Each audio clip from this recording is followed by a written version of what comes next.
பிஸ்மில்லாஹிர் ரஹ்மானிர் ரஹீம். நேர்கள் அனைவருக்கும் அஸ்ஸலாமு அலைக்கும் வரஹ்மத்துல்லாஹி வபரகாத்து. வணக்கம். இன்று முஸ்லிம்களிடத்தில் நாங்கள் முக்கியமான ஒரு விஷயத்தை சொல்லிக்கொள்ளணும். நாங்கள் ஆரம்பத்திலிருந்தே எங்களுக்கு ஜனாதிபதி வேட்பாளர் என்ற அடிப்படையில் கிடைத்த நிகழ்ச்சிகள் மூலம் நான் ஏன் இதில் போட்டியிட்டேன் என்ற கருத்தை நான் மிக விரிவாக சொல்லி வந்தேன். சுருக்கமாக சொல்ல போனால், முஸ்லிம் அரசியல்வாதிகள், விசேடமாக கொழும்பில் உள்ளவர்களும் கொழும்புக்கு வெளியில் உள்ள சில கட்சிகளின் சொந்தக்காரர்கள், ரிஷாட் ஹக்கீம் போன்றோர்கள் முஸ்லிம் சமுதாயத்தினருக்கு இழைத்து வந்த அநியாயங்கள் எங்களை காட்டி எங்களை ஈடு வச்சு அவர்கள் தனது சொத்துக்களையும் தனது வியாபாரத்தையும் தனது வங்கி கணக்குகளையும் பெரிதுபடுத்தினதுதான் இவ்வளவு காலமாக அவர்கள் முஸ்லிம்களுக்கு செய்த ஒரு நல்ல விஷயம் என்று அவர்கள் நினைக்கிறார்கள். இன்று வரைக்கும் அவர்கள் எல்லா தேர்தல் காலங்களிலும் முஸ்லிம் என்று சொல்லி நாடகமாடிக்கொண்டு முஸ்லிம்களுக்கு உதவி செய்கிறதாக, முஸ்லிம்களை பாதுகாக்கிறதாக முஸ்லிம்களிடத்தில் பிரச்சாரம் செய்து கொண்டு எந்த காலகட்டத்திலும் எந்த அரசாங்கம் மூலம் முஸ்லிம்களுக்கு என்ன அநியாயம் நடந்தாலும் அதை கண்டும் காணாதவர்களாக, அப்படி ஒரு அநியாயம் நடக்கிற நேரத்தில் எல்லா காலத்திலையும் அவர்கள் அமைச்சர்களாக எல்லா அரசாங்கத்தின் கீழும் இருந்திருக்கிறார்கள். ஒரு விஷயம். இதுக்கு புறவும் அவர்களோட பிளான் யார் ஆட்சிக்கு வந்தாலும், நான் ஏற்கனவே என்ற உரைகளில் சொல்லியிருந்தேன். இப்போ இன்று எல்லாருக்கும் தெரியும், அவர் மைத்ரிபால சிறிசேன என்ற கூடிய எதிர்கட்சி வேட்பாளரோட பேர் சேர்ந்திருந்தார். அவர்களோட நிலைப்பாடு எப்படின்னு சொன்னால், இது மைத்ரிபால இல்லாமல் முஸ்லிம்களின் நிரந்தரமான விரோதிகள், பகிரங்க விரோதிகள் இஸ்ரேல் போன்ற நாடுகளில் இருந்து இன்றைக்கு ஒருவர் வேட்பாளராக இலங்கைக்கு வந்து போட்டியிட்டாலும் அவர் வெற்றி கொள்வாரோ என்ற ஒரு இவர்களுக்கு எதிர்பார்ப்பு இருக்குமானால் அவர்களுடனும் இவர்கள் சேர்ந்து தோளில் கை போட்டு வேலை செய்யக்கூடியவர்களாக தான் நாங்கள் இவரை காண்றோம். நிச்சயமாக என்னென்னு சொன்னால், இவர்கள் யாரும் அடிப்படுறதில்லை. இங்கே கிராம் பாஸ் பள்ளிக்கு கல்லடிக்க கொள்ள இவங்க அடிப்படலை, நாங்கள் அடிபட்டிருக்கிறோம். நான் அடிபட்டிருக்கிறேன். அதில் அலுத்கமை இன்சிடெண்ட்டில் பாதிக்கப்பட்டது சாதாரண முஸ்லிம்கள், பள்ளிவாசல்கள். இவர்கள் தாக்கப்படல. இவர்கள் எஸ்டிஎஃபோட போவாங்க, அரசாங்கத்துடைய எல்லா விடயங்களையும் எடுத்துக்கொள்வாங்க, எடுத்துக்கொண்டு முஸ்லிம்களுக்கு பொய்யான தகவல்கள் கொடுப்பாங்க. அந்த நேரத்தில் கடந்த காலங்களில் பார்த்திருப்பீங்க, இந்த முஸ்லிம்களுக்கு நடந்த எல்லா விஷயமும் சம்பிக்க ரணவக்க ஜாத்திக இல உரிமையை சேர்ந்த அனைவர்களும் பொதுபல சேனா போன்றவர்கள் மூலம் எங்களுக்கு பெரிய அடி விழுந்துச்சு. நாங்கள் ஏர்போர்ட்டில் கண்டிருக்கிறோம். என்னை பற்றி தெரிஞ்சவங்களுக்கு தெரியும், நாங்கள் அடிக்கடி ஏர்போர்ட் போகக்கூடியவங்க, வெளிநாடுக்கு போகக்கூடியவங்க, ஒரு டேபிளில் சிரித்து தீ குடிக்கக்கூடியவங்க. முஸ்லீம்கள் நினைக்கிறாங்க இவங்கெல்லாம் எங்களுக்கு சம்பிக்கையை பார்த்தா எவ்வளோ கோபம் வருதோ, எங்களுக்கு ஞானசாரை பார்த்தா எவ்வளோ கோபம் வருதோ, அப்படி ஒரு கோபம் இவங்களுக்கு வாரதில்லை. இவங்க நாடகமாடுறாங்க. இன்று வரைக்கும் எல்லா முஸ்லீம்கள் இந்த நிகழ்ச்சியை கூட நான் வந்தது, எனக்கு பெரிய ஒரு பொறுப்பு இருக்குது. என்னென்னு சொன்னால், இன்று எங்களோட உலமாக்கள், எங்களோட புத்திஜீவிகள் இந்த விஷயத்தில் மௌனமாக இருக்கிறாங்க. இரண்டு கட்சிகளுடையும் சில கரைச்சல் காரணமாக, சில அவர்களோட இல்லிம, அதாவது கோரிக்கைகள் காரணமாக முன்னுக்கு வந்து கொள்ளையெல்லாம் இருக்கிறாங்க. அவங்க உண்மையாகவே மௌனம் சாதிக்கிறாங்க. ஆனால் எல்லா இடத்துலையும் சென்ற வார கொத்துபாக்களில் கூட எல்லாருக்கும் தெரிஞ்சிருக்கும், அவங்க யாருக்கும் செல்லலை, நீங்கள் இவருக்கு தான் ஓட் பண்ணுங்கன்னு சொல்லி முஸ்லீம்களை சிந்திக்கத்தான் செல்கிறாங்க. சில இந்த கட்சி துவேஷம் பிடிச்சவர்கள், கட்சியால் இதுவரையில் சாதாரண முஸ்லீம்களுக்கு எதுவுமே கிடைக்கல, இஸ்லாத்துக்கோ நாட்டுக்கோ எந்த நலவும் நடக்கல. நான் கேட்குறேன், இப்படிப்பட்ட அரசியல்வாதிகள் மூலமாக, இந்த துவேஷம் பேசக்கூடிய முஸ்லீம் அரசியல்வாதிகளாக இருக்கட்டும், சிங்கள அரசியல்வாதிகளாக இருக்கட்டும், அவர்கள் மூலமாக இந்த நாட்டுக்கு என்ன நலவு நடந்துச்சு? இவ்வளவு காலமாக நடந்ததெல்லாமே நாட்டுடைய அபிவிருத்திக்கு தடையாத்தான் இருந்தார்கள். அது சம்பிக்காக இருக்கட்டும், பொதுபல ஞானசாரையாக இருக்கட்டும், ரிஷாடாக இருக்கட்டும், ஹக்கீமாக இருக்கட்டும், யாராக இருந்தாலும் அவர்களால் நாட்டிற்கு அபிவிருத்திக்கும் நாட்டுடைய முஸ்லிம்களுடைய சிங்களவர்களுடைய உரிமைகள், அவர்களுடைய மத விடயங்களை செஞ்சு கொண்டு போகிறதுக்கும் தடையாத்தான் இவர்கள் இருந்தார்கள். இவர்களால் எந்த நலவும் சமுதாயத்துக்கு நடக்கல, இதுக்கு போகிறவும் நடக்க போகிறதும் இல்லை. அதனால தான் நாங்கள் இதை சந்தர்ப்பமாக பாவிக்கிறதுக்கு, எங்களோட சுயநலத்துக்காக வேண்டி இல்லை, இதை சந்தர்ப்பமாக பாவிக்கணும் என்றதுக்காக வேண்டித்தான் இப்படிப்பட்ட மெசேஜ்களை முஸ்லீம்களுக்கு கொடுக்கலும் என்ற ஒரு நல்ல நோக்கத்தோடு தான், நல்ல எண்ணத்தோடு தான் நாங்கள் இந்த தேர்தல் காலத்துக்கு வந்திருக்கிறோம். அதை முஸ்லீம்கள் தான் சிந்திச்சு பார்க்கணும். ஏன்னு சொன்னால், நான் இன்று முக்கியமாக இந்த இடத்துக்கு வந்தது முஸ்லீம்களை ஒரு நிதானப்படுத்த வேண்டும், முஸ்லீம்கள் நடுநிலைக்கு வர வேண்டும். இன்று வரைக்கும் நான் ஏற்கனவே சொல்லியிருந்தேன், முஸ்லீம் அரசியல்வாதிகள் தான். ஃபவுசி அஸ்வரை போன்றவர்கள் சொல்கிறார்கள், பொதுபல சேனா இருந்ததுக்கு பரவாயில்ல, அங்கே இலவுரிமைக்கிறான், மஹிந்த ராஜபக்சக்கு ஓட் பண்ணுங்கன்னு சொல்லி. ரிஷாட் ஹக்கீம் போன்றவர்கள் அவரோட சுயநலத்துக்காக சொல்கிறார்கள், அங்கே பொதுபல சேனா எங்களுக்கு அடிச்சிக்கிறான், அதனால் நீங்கள் மைத்திரிக்கு ஓட் பண்ணுங்கண்டு. இப்போ முஸ்லீம்கள் அடிப்பட்ட எல்லா அரசாங்கத்தின காலத்துலேயும் அடிப்பட்டு இருக்கிறாங்க. பிரேமதாசர காலத்தில் நாங்கள் வாழத்தோட்டத்தில் அடிப்பட்டோம், சந்திரிகாட காலத்தில் மாவநிலையில் அடிப்பட்டோம், மஹிந்த ராஜபக்ச காலத்திலையும் அடிப்பட்டு இருக்கிறோம், அதை விட கூடுதலாக அடிப்பட்டு இருக்கிறோம். இதை நாங்கள் மறுக்க முடியாது. இதில் முக்கியமாக சந்தோஷப்பட வேண்டிய விஷயம்தான், அரசாங்கத்துக்கு சொந்தமான ஊடகம் ஒன்றில் நாங்கள் ஜனாதிபதிக்கு எதிராக பேசுகிறது. ஏன்னா நான் ஏற்கனவே உங்களோட சேர்மன்ட்ட கூட சொல்லிட்டு வந்திருக்கிறேன், நாங்கள் யாருக்கும் கடைக்கு போகிறதுக்கு வரல. முஸ்லீம்கள்கிட்ட பல கருத்து இருக்கலாம், ஆனால் படித்த முஸ்லீம்கள், இந்த கட்சியிட பேதம் பேசுகிற முஸ்லீம்களை பற்றி நான் பேசலை, நிதானமாக இருக்கக்கூடிய அநேக முஸ்லீம்கள் இருக்கிறாங்க. அவங்க யோசிக்கணும், இந்த கட்சிகளுக்கு ஓட் பண்ண செல்வது யார்? எங்களுக்கு யாரும் புத்திஜீவிகள் ஓட் பண்ணுறாங்க சொல்கிறாங்களா இவருக்கு போடுங்கன்னு சொல்லி உலமாக்கள் சொன்னாங்களா? நாங்களாவே தான் ஒன்றை ஏற்படுத்தி கொண்டு இருக்கிறோம். அப்போ என்னைய பொறுத்த வரையில் இவங்க ரெண்டு பேரும் ஒன்று தான். எனக்கு எல்லா உரிமையும் ஒன்று தான், பொதுபல சேனாவும் ஒன்று தான். சில முஸ்லீம்கள் என்ன நினைக்கிறாங்க, நான் ஏன் இந்த கருத்தை சொல்கிறேன்னு சொன்னால், இப்போ எதிர்கட்சியில் உட்கார்ந்து இருக்கிற யாருமே பொதுபல சேனா அநியாயம் செய்யக்கொள்ள அவர்களை தண்டித்தவர்கள் அல்ல. இந்த எதிர்கட்சியில் உட்கார்ந்து இருக்கிற யாருமே பொதுபல சேனா எங்களுக்கு அடிக்கிறான்னு சொல்லி அவர்களை தண்டித்தவர்களோ அவர்களுக்கு பனிஷ்மெண்ட் கொடுத்தவர்களோ இல்லை. முஸ்லீம்கள் உண்மையாகவே எங்களுக்கு நடந்த இன்சிடென்ட்டுகளுக்கு தண்டனை கொடுக்கிறதா இருந்தால் எல்லோருமைக்கும் தண்டனை கொடுக்கணும், பொதுபல சேனாவுக்கும் தண்டனை கொடுக்கணும். இவர்கள் எல்லாம் ஒட்டுமொத்தமாக சேர்ந்து செய்த காரியங்கள் தான் இவைகள் எல்லாம். என்னைய விட உங்களுக்கு தெளிவாக விளங்கும். நீங்கள் யூடியூப்பில் போயிட்டு ஜாதிக்கு எல்லோருமேண்டு சம்பிக்கையோட ஸ்பீச் அடித்து பாருங்க. டிசம்பர் 8ஆம் தேதி மட்டும் முஸ்லீம்கள விடயத்தில் என்ன சொல்லியிருக்கிறாருன்னு சொல்லி. இப்போ மௌனமாக இருக்கிறா. இவங்கெல்லாம் இஸ்லாத்துக்கு உட்கார்ந்துட்டு அங்கே இருக்கிறாங்க. முஸ்லீம்கள் நினைக்கிறாங்களா மைத்ரிபால சிறிசேனோட ஆட்சி வந்தால் இங்கே ஷரியா நீத்தி இஸ்லாமிய ஆட்சி வரும்னு சொல்லி? இஸ்லாமிய ஆட்சியை கொண்டு வரதுக்கு மைத்திரி வரல. ரெண்டு பேரில் ஒருத்தர் வெத்த போகிறாங்க. அது யார் வெற்றுவாங்கன்னு இறைவன் அறிஞ்ச விஷயம். நாங்கள் வந்திருக்கிற முஸ்லீம்களை நிதானப்படுத்தணும், முஸ்லீம்களை பாதுகாக்கணும். முஸ்லீம்கள் இந்த விஷயத்தில் தடமாற தேவையில்ல. 9ஆம் தேதி காலையில் ரிசல்ட் வர நேரத்தில் எங்களுக்கு இருக்கிற கவலை அதுதான். நாங்கள் முஸ்லீம்களை பாதுகாக்கும், இந்த அமானிதத்தை சொல்லணும். இதை நான் நேரத்தோடய செல்லியிருந்தா, ஒரு மாதத்துக்கு முந்தி செல்லியிருந்தா ஏண்ட கருத்தை கூட சில முஸ்லீம் அரசியல்வாதிகள் எனக்கு சேறு பூசி எதுவும் செஞ்சிருப்பார்கள். இதை நான் 8ஆம் தேதிக்கு போகிற 9ஆம் தேதி இந்த நிகழ்ச்சியில் சொன்னால் அது நான் முஸ்லீம்களுக்கு செய்கிற ஒரு பெரிய அநியாயமாக இருக்கும். இந்த அமானிதத்துக்கு மோசடியாக இருக்கும், துரோகமாக இருக்கும். நான் இந்த கருத்தை எல்லா மீடியாவுக்கும் நேற்று ப்ரெஸ் கான்ஃபரன்ஸ் வச்சு சொன்னேன். இதனால் ஆபத்துகள் எனக்கு வரையிலும், அதை பற்றி எனக்கு பிரச்சனை இல்லை. ஏன்னா ஒரு உயிருக்காக வேண்டி ஆயிரக்கணக்கான உயிர்களை இழக்கிறதுக்கு நாங்கள் தயாரில்லை. ஏன்னா நாங்கள் அடிப்பட்டு நொந்து போயிட்டு நாங்கள் அதை கண்களால் கண் முண்டுக்க நேரடியாக பார்த்தோங்க.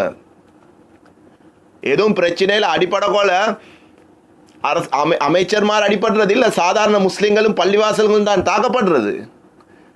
எங்களுக்கு 9ஆம் தேதி என்ன ரிசல்ட் வரும்னு தெரியா. பச்சைக்கு ஆதரவானவங்களாம் சொல்கிறாங்க அவங்க வருவாங்கன்னு சொல்லி, நீளத்துக்கு ஆதரவானவங்களாம் சொல்கிறாங்க அவங்க வருவாங்கன்ட்டு. உள்ளுக்கால என்ன நடக்குது என்றே உண்மையாகவே கூட முஸ்லீம் அரசியல்வாதிகளுக்கு தெரியும். ஆனால் அதை வெளியே சொல்கிறாங்க இல்லை. எங்களுக்கு ஐத்தான் கவலை.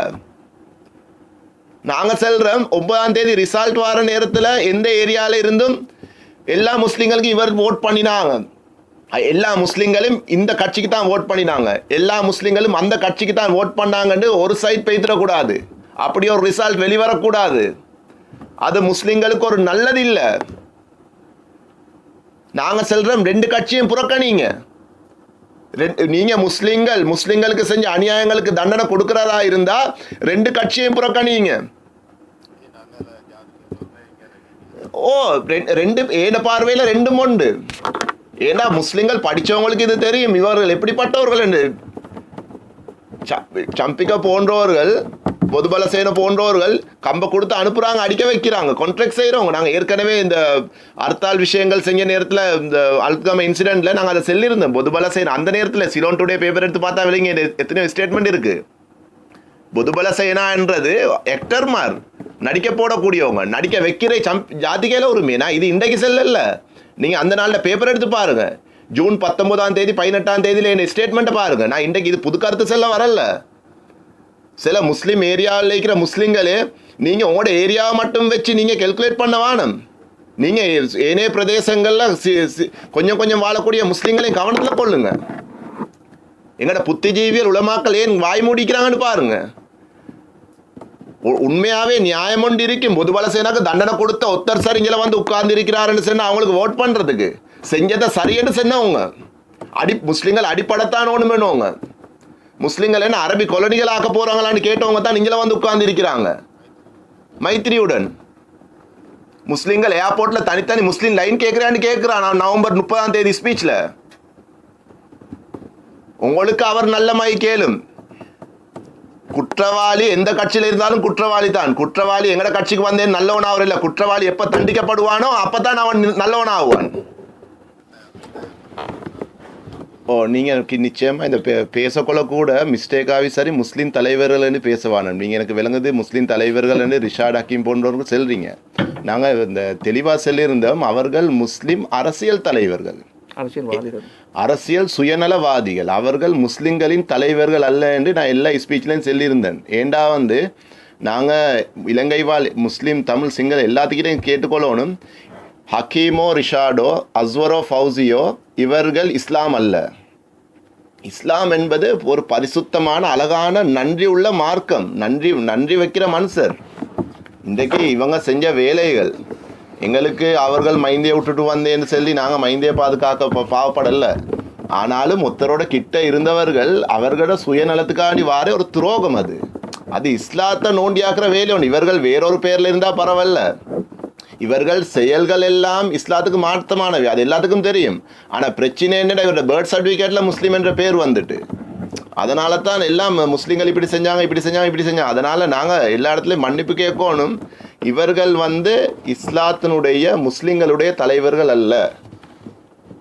நான் அது இவர் சொன்ன உதாரணம் மாதிரி நானும் நிறைய உதாரணம் சொல்லி காட்டினேன். முஸ்லீம்கள் செவரை போல செவத்தில் போயிட்டு ஆணி அடிக்கிறாங்க, செவர் ஆணிக்கிட்ட கேட்குது, ஏன் என்னைய குத்துறா என்று. ஆணி செல்லிச்சு என்னைய கேட்காத குத்துறவனை கேளுண்டு. நாங்கள் தெளிவாக செஞ்சுட்டோம், குத்தினை சம்பிக்க. இப்போ செவத்தில் ஆணி இருக்கிறதுனால எங்களுக்கு நொந்து கொண்டு இருக்கு. பொதுபலசேனா ஒட்டி இருக்கிறான். இப்போ இதை கலட்டோனும் சம்பிக்க தான் அவரோட சுத்தியலால் தான் இதை கலட்டோணும். ஆனால் அவர் வரமாட்டார். ஆணியை உடைச்சி போடலும், பொதுபலசேனாவை உடைச்சி போடலும். ஆனால் சுத்தியல் இருக்கிற காரணமெல்லாம் ஆணியை கொண்டு அடிப்பாங்க. இவர்கள் ஒவ்வொருத்தரும் ஒவ்வொரு பொதுபல சேனாக்களே எத்தனையோ பேரில் பலசேனாக்கள் உருவாக்கக்கூடியவர்கள் தான் இந்த ஜாதிக்கு ஏல உரிமையை. அது மட்டும் இல்லை, நாங்கள் இன்னும் செல்ல போனால் இவர்களோட பிளான். இப்போ நாங்கள் இப்போ கேட்கக்கூடியவங்க நினைக்கலாம், இப்போ இவர் 3வது கட்சி எங்களுக்கு ஓட் பண்ண செல்றாரு, எப்படி இது 2 பேரில் ஒன்று தான் வரையில முடியும். நான் முஸ்லீம்கள்ட்ட செல்கிறேன், 2 பேரில் ஒருத்தர் வருவாங்க, அதில் எங்களுக்கு பிரச்சனை இல்லை. அது பௌத்தர்களும் தமிழர்களும் சேர்ந்து ஒருத்தரை தீர்மானிக்கட்டும். அது அவங்க மூலம் தீர்மானிக்கப்படட்டும். ஏனென்று சொன்னால் நாங்கள் இந்த பிரதான 2 கட்சிக்கிட்டையும் சொன்னோம், நீங்கள் இல உரிமையை ஓரமாக்குங்க, நாங்கள் உங்களுக்கு ஓட் பண்ண செல்கிறோம். முஸ்லீம்கள் இடத்துல நீங்கள் பொதுபல சேனா ஓரமாக்குங்க, நாங்கள் உங்களுக்கு ஓட் பண்ண செல்கிறோம். இதை அவங்க ஏற்றுக்கொள்றதுக்கு தயார் இல்லை. நாங்கள் என்ன செல்கிறோம், எங்களோட ஓட்டை எடுத்துகிட்டு மறுபடியும் எங்களுக்கு திருப்பி அடிக்க தேவையில்லை. எங்களோட ஓட்டை கொடுத்து 14 லட்சம் முஸ்லீம்ஸ் இருக்கிறாங்க எலெக்ஷன் இந்த தடவை போடக்கூடியவங்க. 10 லட்சம் சரி ஓட் பண்ண போவாங்க. 1.5 கோடி மக்களில் 135 லட்சம் இருக்கிறாங்க ஏனையர்கள். அப்போ நாங்களும் சேர்ந்து பலப்படுத்தி இவர்களை எங்களுக்கு அடிக்க வைக்க தேவையில்லை. மறுவையும் இவர்களும் 6 மாதத்துக்கு பிறகு 1 வருஷத்துக்கு பிறகு அடித்தாங்கண்டா இந்த இருக்கிற முஸ்லீம் அரசியல்வாதிகள் இதே மாதிரி தான் பார்த்து கொண்டு இருப்பாங்க. வெளியே உள்ளவங்களுக்கு மெசேஜ் அனுப்புவாங்க, நான் புட்டுவத்தை தூக்கினேன், ஜனாதிபதிக்கு ஏசினேன், அவரோட தம்பிக்கு அடிச்சேன்னுது. இதெல்லாம் பொய்யான பிரச்சாரங்கள். அதனால் முக்கியமாக முஸ்லீம்கள் இடத்துல நான் கேட்டுக்கொள்கிறோம், வெட்டிக்குளோ முஸ்லீம்களாக இருக்கட்டும், காத்தாங்குடி முஸ்லீம்களாக இருக்கட்டும், மன்னார் முஸ்லீம்களாக இருக்கட்டும், நீங்கள் நடுநிலைக்கு வாங்க, இஸ்லாத்தை முன் வைங்க, உங்களோட கட்சியை விடுங்க. இது கட்சி பேசுகிற டைம் இல்லை, இப்போ நிறம் பார்க்குற நேரம் இல்லை. இது உங்களோட பார்லிமெண்ட் எலெக்ஷன் வார நேரத்தில் நேர்மையான நல்லொத்தருக்கு ஓட் பண்ணி பார்லிமெண்ட்டுக்கு அனுப்புங்க, பிரச்சனை இல்லை. இந்த தருணத்தில் நீங்கள் இவங்க 2 பேருக்கு பனிஷ்மெண்ட் கொடுக்கணுமா, இன்னும் 17 பேர் இருக்கிறாங்க, அதில் ஒருத்தருக்கு ஓட் போடுங்க, அதை பற்றி எந்த பிரச்சனையும் இல்லை. இவர்களுக்கு பொதுபல சேனாக்கு தண்டனை கொடுக்குறதா நினச்சி சம்பிக்கைக்கு ஓட் பண்ணுறதும், சம்பிக்கைக்கு ஓட் பண்ணுற தண்டனை கொடுக்குறதா நினச்சி பொதுபல சேனாக்கு ஓட் பண்ணுறதும் ஏண்ட பார்வையில் ரெண்டுமே தவறு தான். அதே மாதிரி முக்கியமாக நான் சொல்லிக்கொள்ளணும், இவர் அந்த என் சகோதரர் இந்த முஜிபுர் ரஹ்மானை பற்றி சொன்னார். அவர் என்னை நெருங்கிய ஒரு நண்பர். என்னையை பொறுத்த வரையில் இந்த காலத்தில் இருக்கக்கூடிய எல்லா அரசியல்வாதிகளை விட ஒரு மார்க்ஸ் போடக்கூடிய ஒருத்தராக இருந்தால் அவர் இருப்பார். ஆனால் எங்களுக்கு பெரிய கவலை, நாங்கள் நேரடியாக அவரோட பேசியிருந்தோம், சம்பிக்கை போன்றவர் இருக்கிறதுனால இவர்கள் குரலும் அடக்கப்படும் என்றது அது உண்மையான செய்தி, அதை நாங்கள் மறுக்க முடியாது. நிச்சயமாக முழு இலங்கையில் இருக்கிற முஸ்லீம்களுக்கும் நாங்கள் சொல்லிக்கொள்ளணும் என்னென்று சொன்னால், இந்த முஸ்லீம் அரசியல் லீடர்மார் விசேஷமாக சொல்ல போனால் இந்த ரிஷாட் ஹக்கீம் போன்றவர்கள் எங்களுக்கு எவ்வளோ துரோகமான வேலை செஞ்சிருக்கிறார்கள் என்றதை கொஞ்சம் விளங்கிக்கோங்க. நான் கொழும்பு முஸ்லீம் என்ற அடிப்படையில் செல்கிறேன். நீங்கள் தெரிஞ்சுக்கொள்ளணும் நாங்கள் ஏன் இவருடைய விஷயத்தில் எவ்வளோ கோவப்பட்டிக்கிறோம், மாத்திரப்பட்டிருக்கிறோம் என்று. சின்ன சின்ன எலெக்ஷன் காலத்தில் முனிசிபல் எலெக்ஷன், பலாஸ் சபை எலெக்ஷன் போன்ற மேல் மாகாண சபை எலெக்ஷன்லாம் கொழும்புக்கு வந்தாங்க. முஸ்லீம்களோட ஓட்டுகள் எடுத்துக்கொண்டு அவங்க வளர்ந்தாங்களே தவிர முஸ்லீம்களுக்கு சேவை செய்யல் என்றே ஒரு பக்கம் இருக்க, இந்த தேர்தல் காலங்களில் கொழும்பு புதுக்கடை போன்ற, மாளிகாவத்தை போன்ற, கிராம்பான்ஸ் போன்ற முஸ்லீம்கள் செறிந்து வாழக்கூடிய பகுதிகளில் 10,000 ஓட்டு இருக்கும் மொத்தமாகவே ஒரு ஏரியாவில். அங்கே இவங்க என்ன செஞ்சாங்க, ஹக்கீம் ஒரு 5 பேர் அங்கேருந்து தேர்ந்தெடுத்து போட்டார் அவரோட கட்சியால், ரிஷாட் ஒரு 5 பேரை போட்டார் அவரோட கட்சியால், இன்னும் வரக்கூடியவங்க 2 பேரை போட்டாங்க. 20 பேர் ஒரு ஏரியாவில் போட்டியிடுவார் 10,000 ஓட்டுக்காக வேண்டி. அப்படி பலாஸ் சபை எலெக்ஷனில் அதே தான் செஞ்சாங்க, முனிசிபல் எலெக்ஷன்லேயும் இதே தான் செஞ்சாங்க. மாகாண சபை எலெக்ஷனும் நகர சபை எலெக்ஷன்லேயும் இந்த 2 பேர் இது தான் செஞ்சாங்க. இவர்கள் முஸ்லீம்களோட இறக்கம் உள்ளவங்களான்னு சொல்லி நீங்கள் நான் சொல்கிற விஷயத்தை வச்சு விளங்கிக்கோங்க. 20 பேர் போட்டியிடுறாங்க. இவங்களுக்கு என்ன செய்கிறாங்க, இவங்க களவெடுத்து நம்பர் 2 வழியில் சம்பாதிச்ச சல்லியில் ஒரு 2 லட்ச ரூபா இவங்களோட கேண்டிடேட் மாதிரி கொடுக்குறாங்க. தகுதி உள்ளவனா இல்லாதவனான்னு எதையுமே பார்க்கல. எந்த தகுதியும் இல்லாத ஆட்களை கூட இதில் நிறுத்தி வேட்பாளர்களை ஆக்கி 1 லட்சம் 2 லட்சம் என்ன அவங்களுக்கு 25,000 ரூபா உடச்சி கொடுத்து போட்டியிட வச்சாங்க. போட்டியிட வச்சு இவங்களோட கட்சியை பாதுகாத்து கொள்றதுக்காக தான் இது செஞ்சாங்க, வேற ஒரு காரணமும் இல்லை. இவங்களோட நோக்கம் கட்சியை பாதுகாத்து கொள்றேன். இந்த முஸ்லீம்களில் 10,000 முஸ்லீம் வாழ்கிற ஏரியாவில் 30,000 மனாப்ப விருப்பு வாக்குகள் இருக்கும். இவங்களுக்கு சென்னது இவங்களோட வேட்பாளர்களுக்கு நீங்கள் 500 வாக்கு எடுத்துட்டா நகர சபைக்கு பேத்திடலாம், நீங்கள் 1000 வாக்குகள் எடுத்தால் மாகாண சபைக்கு பேத்திடலாம் மாதிரி இவ்வளோ மோசமாக பிரச்சாரம் செஞ்சு முஸ்லீம்களோட ஓட்டுகளை கூட உடைச்சாங்க. நீங்கள் கொழும்பு அவுட்டேஷன் முஸ்லீம்களே, காத்தாங்குடி முஸ்லீம்களே, மன்னார் முஸ்லீம்களே, கொழும்பு விசேஷமாக புதுக்கடை என்ற ஒரு விசேஷமாக முஸ்லீம்கள் சேர்ந்து வாழக்கூடிய பகுதி, கொஞ்சம் பாருங்கள் எங்களுக்கு எவ்வளோ முனிசிபல் மெம்பர்ஸ் மார்ட தேவை இருக்குதுன்னு சொல்லி, எவ்வளோ மாகாண சபை உறுப்பினர்களோட தேவை இருக்குதுன்னு சொல்லி. இந்த நாங்கள் 10-15,000 ஓட்டை எடுத்து வச்சு எங்களுக்கு எங்களோட ஏரியாவில் 4-5 எம்எம்சி மாரை உருவாக்கியலும். அப்படிப்பட்ட இடத்துல கூட எம்எம்சி மாரே இல்லாத அளவுக்கு மோசமான வேலைகள் செஞ்சவங்க தான் இவங்க. அப்போ நாங்கள் இவங்க இவ்வளோ மோசமானவர்கள்ட செல்கிற கருத்தை நாங்கள் கேட்டுக்கொள்கிறதான்னு சொல்லி நீங்கள் கொஞ்சம் சிந்திச்சு பாருங்கள். அதனால் நான் உங்களுக்கு ஒரு அமானிதமாக சொல்லிக்கொள்கிறேன், நாங்கள் 8ஆம் திகதி நன்றி உள்ளவர்களாக இருக்கணும். முழு உலகத்துக்கும் நாங்கள் இந்த கட்சிகளை புறக்கணித்தோம், நாங்கள் முஸ்லீம் ஒருவரை தேர்ந்தெடுத்தோம், 3ஆவது இடத்துக்கு என்ற ரிசல்ட் வர்றது இருக்குது. யாருக்கும் எல்லாரும் ஒரு சைட் போனாங்க, எல்லாரும் அந்த சைட் போனாங்கன்னு வர்ற ரிசல்ட்டை விட அது சிறந்த ரிசல்ட்டாக இருக்கும். அதனால் நாங்கள் முஸ்லீம்கள் எங்களையே பாதுகாத்து கொள்ளையிலும், எங்களோட மார்க்க விடயங்களை பாதுகாத்து கொள்ளையிலும். எங்களோட முஸ்லீம்கள் இடத்துல பொறுப்பு இருக்கே 8ஆம் தேதி ஓட் பண்ணதுக்கு பின்னாடி நோன்பு பிடிக்கிறது, துவா செய்கிறது, சிறந்த ஒரு ஆட்சி அமையணுமென்றதை செய்கிறது. நாங்கள் 3ஆவது இடத்துக்கு வந்தோம் என்று சொன்னால் நிச்சயமாக அவங்களோட ஓட்டை வச்சு கொழும்பு முஸ்லீம்கள் கல்வியில் மிக மோசமாக இருக்கிறாங்க. கிரேட் 1க்கு 40 புள்ள போகிறாங்க, ஓ லெவலுக்கு 12 புள்ள தான் கிளாஸில் இருக்கிறாங்க. இந்த பிள்ளைகளுக்கு செய்கிற உதவியாக நீங்கள் 3ஆவது கட்சியாக எங்களுக்கு வாக்களித்து எங்களையே பலமுள்ளவர்களை ஆக்குங்க. அல்லாஹ் அவங்களுக்கு எல்லா விதத்துலையும் கூலி தருவான். முஸ்லீம்களுக்கு ஒரு சிறந்த ஆட்சி அமையணும் என்று சொல்லி ஒவ்வொருத்தரும் நோன்பு பிடிச்சதுவா கேட்கும்படி இலங்கை வாழ் அனைத்து முஸ்லீம்களுக்கும், உலகவாழ் எல்லா முஸ்லீம்களிடமும் நான் இதை ஒரு உலமா சபையின் ஒரு வேண்டுகோளாக உங்களிடம் விடுக்கிறேன் என்று சொல்லி முடித்துக் கொள்கிறேன். வஸ்ஸலாம்.